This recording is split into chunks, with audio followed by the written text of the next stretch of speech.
இத என்னதுக்கு இப்ப சாப்பிட போனா என்ன கூப்பிடுறீங்க நீங்க காசையும் காண நீ போட்டு வர கடை இங்க வச்சு ஊறி போயிட்டு வந்து கேட்டா என்ன ஊர் மட்டும் இருப்பேடா மத்தியானத்துக்கு எல்லாரும் தண்ணியை ஊத்துவாங்களா காடினுக்கு காடின் வளையினீங்க நீங்கள் நான் சொல்றேன் சாப்பிட்டு வந்து நான் போட்டு வெட்ட சரியா இருக்கு அனுபவம் இல்லாடா வேலைக்கு வந்து வேலை செய்யறா கதைக்கா திருப்பி கதைக்கா இப்ப தண்ணி தண்ணி ஊத்திட்டு சாப்பிடுவா போ மத்தியானத்துல காடினுக்கு தண்ணி ஊத்துறது என்ன காடினி காடின் மேல பழம் இருக்கிறாரு இப்ப 2 வாழையில ஒரு வாழையில ஊத்துறேன் நான் 2 வாழை ஊத்துறேன் அது பசிய சாப்பிட போன மனுஷரை பிடிச்சி வச்சு மத்தியானத்துல யார் காடினுக்கு தண்ணி ஊத்துறவங்க இவருக்கு யார் அவார்டு கொடுத்த காடின் பெரிய ஆளு தண்ணியை ஊட்டா பசிக்குது மனுஷன்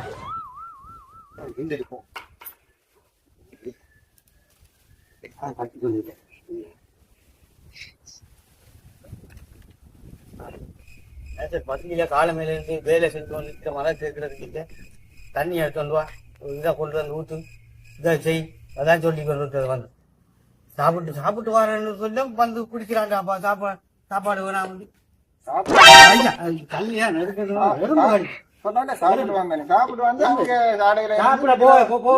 சாப்பிட பசியில மயங்கி போனேன் நான் இதுல கொஞ்சம் அதான் இருந்தேன்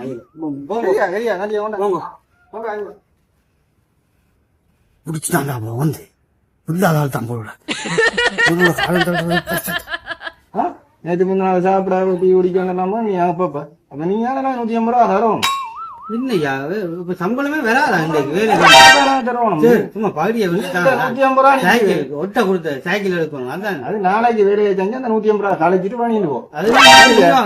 நேரத்துக்கு வந்துரு 150 இன்றைக்கு கழிக்கிறேன்